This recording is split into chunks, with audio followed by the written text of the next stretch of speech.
From breeding programs to mass extermination of undesirables, the dark dream has continued on for millennia.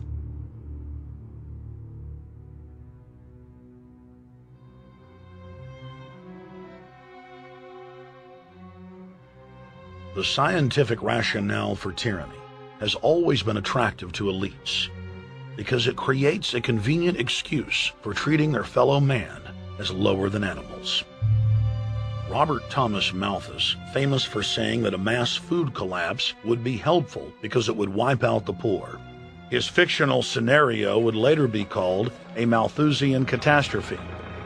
Malthus is important because his ideas led to the rise of a new scientific field that would dominate the course of human history for the next 200+ years. Charles Darwin, an admirer of the Malthusian catastrophe model, developed the theory of evolution, its chief tenet being the survival of the fittest.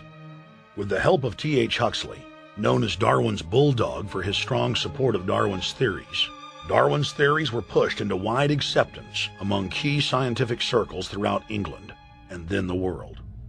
Darwin's cousin, Francis Galton, credited as the father of eugenics, saw an opportunity to advance mankind by taking the reins of Darwin's evolution theory and applied social principles to develop social Darwinism. The families Darwin, Galton, Huxley, and Wedgwood were so obsessed with their new social design theory that they pledged their families would only breed with each other. They falsely predicted that within only a few generations, they would produce supermen. The emerging pseudoscience was only codifying the practice of inbreeding, already popular within elites for millennia. The four families experiment was a disaster. Within only 2 generations of inbreeding, close to 90% of their offspring either died at birth or were seriously mentally or physically handicapped. The moneyed class of the planet, and particularly the royal families of the world, who were already obsessed with breeding and filled with a predatory disdain for the underclass, seized on the new science and began aggressively enforcing its aims worldwide.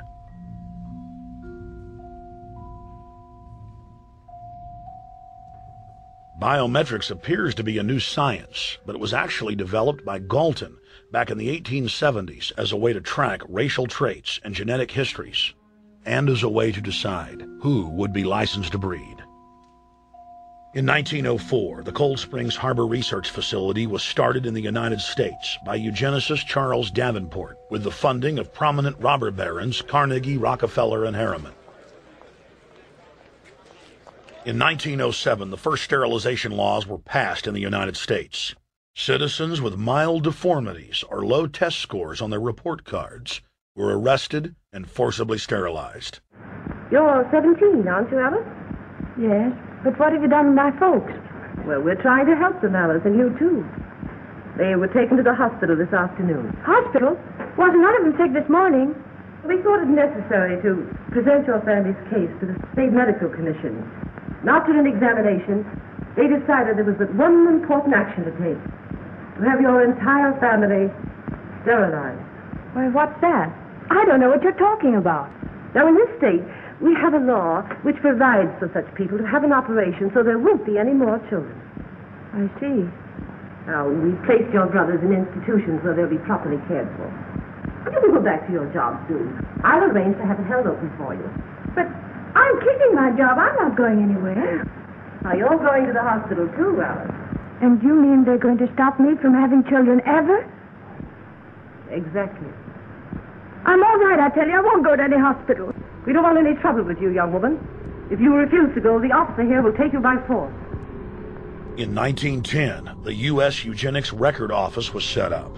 By then, the British had created the first network of social workers, expressly to serve as spies and enforcers of the eugenics race cult that was rapidly taking control of Western society. The social workers would decide who would have their children taken away, who would be sterilized, and in some cases, who would be quietly murdered.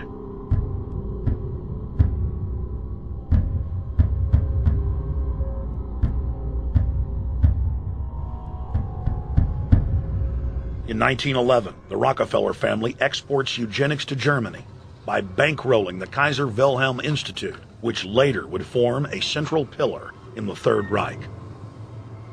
At the 1912 International Eugenics Conference in London, eugenics becomes an international craze and gains superstar status. The futurist and best-selling sci-fi author H.G. Wells had studied biology under top eugenicists and was spreading the new faith worldwide. In 1916, H.G. Wells' lover, Margaret Sanger, starts her promotion of eugenics in the United States. In 1923, Sanger receives massive funding from the Rockefeller family. Sanger wrote to fellow eugenicist Clarence J. Gamble that black leaders would need to be recruited to act as frontmen in sterilization programs directed against black communities. In 1924, Hitler pens Mein Kampf, or My Struggle, and credits U.S. eugenicists as his inspiration. Hitler even wrote a fan letter to American eugenicist and conservationist Madison Grant, calling his race-based book, The Passing of the Great Race, his Bible. Hitler developed the plan for mass extermination of the Jews and what he called other sub-races, as well as the handicapped, from Grant. By 1927, eugenics hit the mainstream. The so-called science was aggressively pushed through contests at schools, churches, and at state fairs. Churches competed in contests with big cash prizes to see who could best implement eugenics into their sermons. Major denominations then tell Americans that Jesus is for eugenics.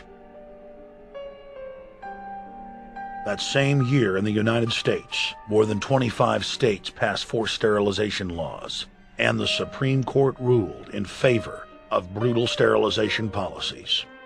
When Hitler came to power in 1933, one of his first acts was to pass national eugenics laws, modeled after laws in the United States.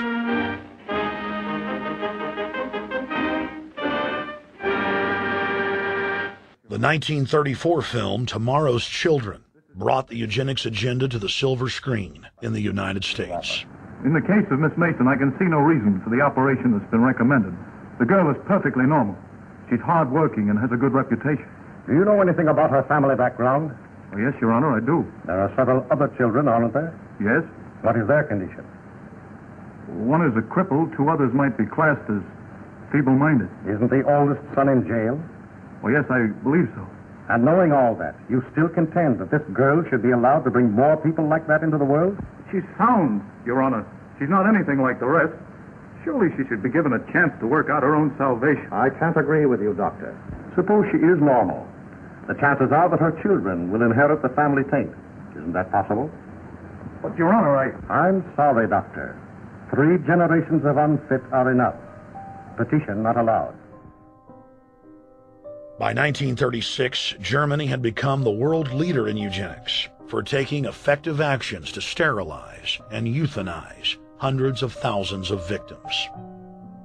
The big 3 of American eugenics, Davenport, Laughlin, and Goethe, were dispatched by the Rockefellers to Germany, where they advised the Nazis on the fine-tuning of their extermination system. With the strong support of the U.S. and England, Germany had gone over the edge, and tens of millions would pay with their lives. At the end of the war, the Allies protected from prosecution the very Nazi scientist that had tortured thousands of people to death. The Nazi brand of eugenics had embarrassed the elites, but they had no intention of stopping their plans. The Allies literally fought with each other over who would get top Nazi eugenicist. It didn't matter if the SS doctors had tortured tens of thousands to death. They were free to go.